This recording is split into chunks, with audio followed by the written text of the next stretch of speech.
Okay, so as you guys may know already, Tyler with the Vstar 1300 went down yesterday while he was helping me film an R6 video while we went out riding. But good news, number one, and most importantly, Tyler's fine. Tyler's okay. Possibly a broken leg. I mean, yeah, definitely a broken leg. But he's fine. Other than that, he's fine. His little pretty face got messed up a little bit. And by that, I mean, he's got like maybe 2 scratches on his nose and his cheek from his glasses, or what it looks like. He'll be fine. Let's look at the bike. Let's take a look and see what sort of damage is on the bike and what can be replaced, fixed, or just leave it and paint it. Who knows? Let's go ahead and take a look. First thing I see is the reflector. So this is obviously the reflector. It's being held on by the bracket right there that goes behind the wheel well or the fender. And then this one's actually just bent. The bracket's just bent, so I'm just gonna bend it back into its place. And that's pretty much it there. Obviously the reflector is damaged, so the reflector will have to get placed or just removed. I've removed my reflectors from my R6 a long time ago. Calipers look good, the rotors look good. No issues there, no scratches or anything either. When you look at the fork, obviously you see a scratch right here from where you went into the barrier. And it looks like it took a bit of a hit there, so you can actually see that it's not circle anymore, circular. That's a little bit flat. That can be fixed and just painted. However, what I might need to do is take this apart entirely just to see how the seals are. I don't see any leaks. So as of right now, that is, I haven't taken it out or actually put any pressure on the forks to see if any oil is coming out, but I will do that. Moving on over here to the tank area. Tank area looks fine. Then we got the air filter cover, which looks like it took some damage from the barrier. Again, that can be probably buffed out and painted with gloss black, and that'll look great. Moving over here to the brake pedal, the rear brake pedal, you can see that it's just metal, so it is missing the rubber piece. I may go back to see if I can find the rubber piece, or obviously we just replace it. It looks okay. I don't think it's bent or anything. I think it's like that from factory. It comes out a tiny bit just to get your foot away from the air filter or the air filter cover. Look at the footrest. Obviously the footrest, this is the part that actually went underneath the barrier, so this got cut up a little bit. Now it can be either replaced, or I can just, you know, simply just glue that back on and Bob's your uncle. But yeah, we'll see what Tyler wants to do. But yeah, I'll put that on the list of possible things to replace and or fix. Looking under the bike, this part was actually, this side of the bike was actually up higher. So obviously there's no damage here when it comes to the frame or underneath the foot. It looks fine. Exhaust did not take any sort of damage whatsoever. We got a bit of damage here, or it's not really damage because it's just dirt from the chains when they had to pull it out of the barrier, so that's still good. The bag was this part of the bag was super dirty before we even started the ride, so that's fine.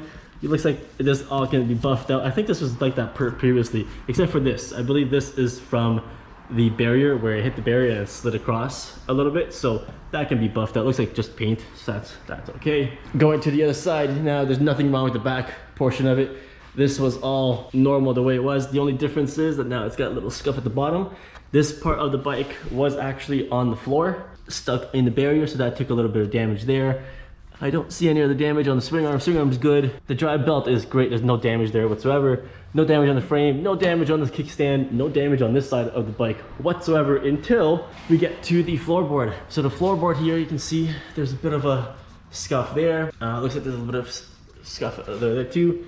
Then we come to the bracket and we can see over here, this is where it dug into the ground and on the frame. That can actually be painted, just a couple of scratches. Again, it depends on where you are, but the good thing is no issues with the oil pan, with the drain plug, nothing, no issues with the filter, everything's good, nothing's leaking, which is good. I actually started it, fired up immediately, first try, which is freaking awesome. So for the most part, I think he got up pretty good. That is literally all that's wrong with it. So once his leg is good, he's going back on the road. I'll actually go through the bike, make a list for Tyler to see what he wants to replace and what he wants to keep, and obviously fix on his own. And yeah, I'll probably take it out for a ride just to make sure the calipers and the rotors are fine, and obviously with the braking and everything, I think it'll be fine, because obviously I used the brake. Didn't hear any noises or anything like that when I pulled it in or rode it up here anyway. So other than that, oh, and the wind deflector. Obviously he's got a wind deflector on that side right there. And the wind deflector is obviously damaged. It's in 2 pieces right there, and there's a third.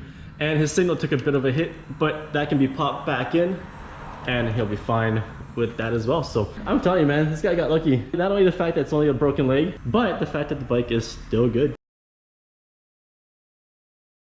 All right, so I went through the bike completely, checked everything. Signals are good, headlights are good, brake lights are good, brakes are good, calipers are good, rotors are good, tires are good, tire pressures are good also. Cleaned up the bike a little bit here and there, and I did notice a couple of things while I was actually getting it closer perspective with that bike. As you can see right here with the floorboard, it looks like it's a little bit angled this way, so that this bracket right here looks like when it took some hit off the floor, it actually bent upwards. That can be bent back or just obviously replaced. That's all going to be up to Tyler if anything. Going over to the other side, I took off the reflector because it was actually broken in half. I bent this back, that's good. Clean this off, that looks like there's no leak from the fork, which is good, although it took a tiny bit of a hit or a scratch, but that can be fixed. Over here as well, as you can see, the floorboard is a little bit off. It's got a bit of a bend in it, so the floorboard needs to be fixed. There's no way I can bend that back unless you heat it up. I think it's better for him to just replace it.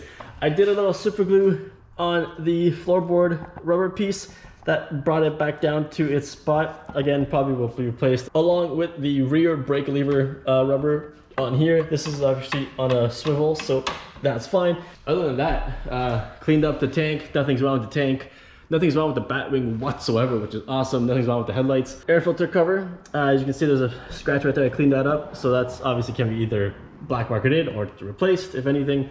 Going to the back, exhaust is perfectly fine. Nothing wrong with the exhaust.